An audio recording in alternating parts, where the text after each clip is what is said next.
Hey, welcome back. We are rolling along in Module 3. So we now know that there are basically 4 different personality styles.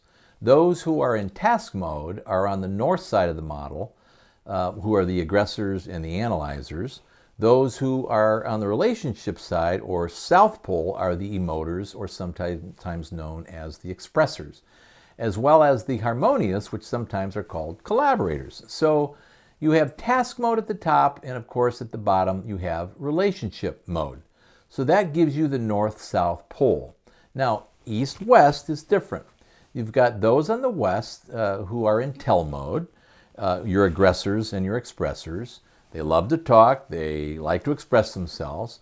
They are in tell mode all the time, and on the other side of the model, you have the analyticals, and they're more reserved, as well as the harmonious, and they'll ask more questions. They are more in ask mode, and many times will yield to the stronger personality.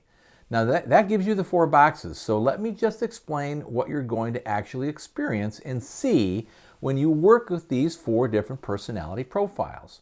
This will help you to identify them in a sales situation. The aggressor, again, is task-driven in tell mode. His characteristics are going to be very short and concise. You'll notice that the aggressor likes those who are in task mode, and he talks about tasks and facts. They use minimal body gestures. They show a narrow range of personal feelings when expressing themselves to others. As a matter of fact, they're kind of monotone. You won't really pick up a lot of vibrations in the way they talk. In fact, they'll have limited facial expressions. You'll notice this in the call itself, okay? Now, those who are in people mode, or people-directed, are the relationship-oriented folks.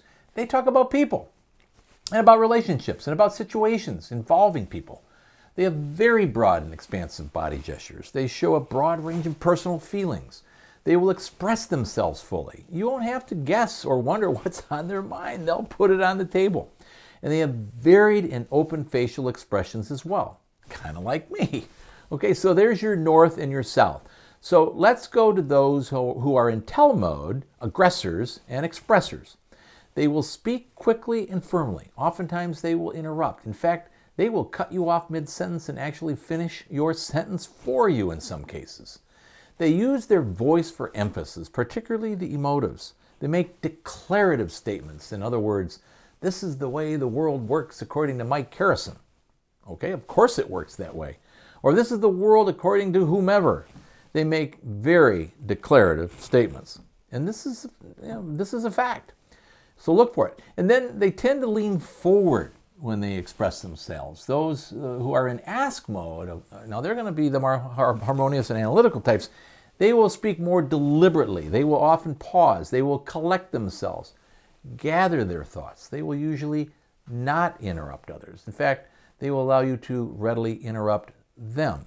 Very seldom will they use their voice for emphasis, particularly for the analytical, maybe a little quieter.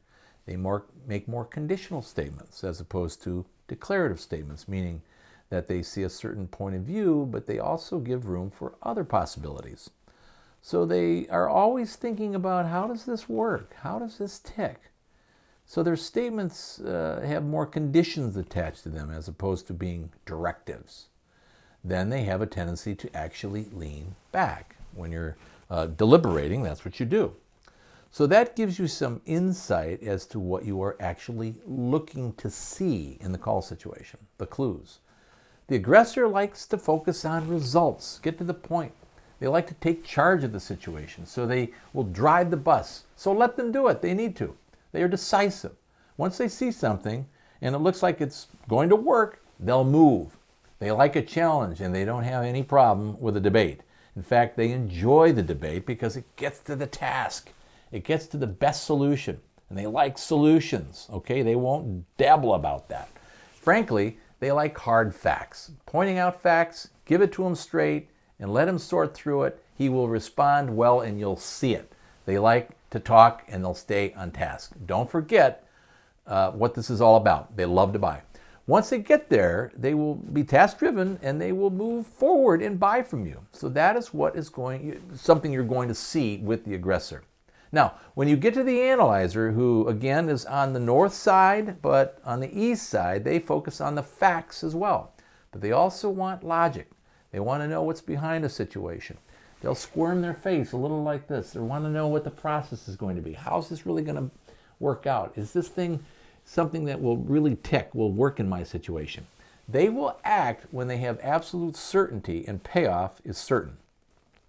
They are careful not to commit quickly, and they need to be shown, so you will have to explain things in detail for them and spell it out, because if you don't, they don't like risk and they'll frankly withdraw, and you'll actually see them do that. If you ignore that, you're going to get behind and you're going to lose trust and you're going to blow the call.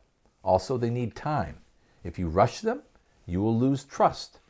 Okay, they too have a great capacity for protecting time, but they'll give you plenty of it if you need it to get all the facts out on the table, because they want the payoff to be certain.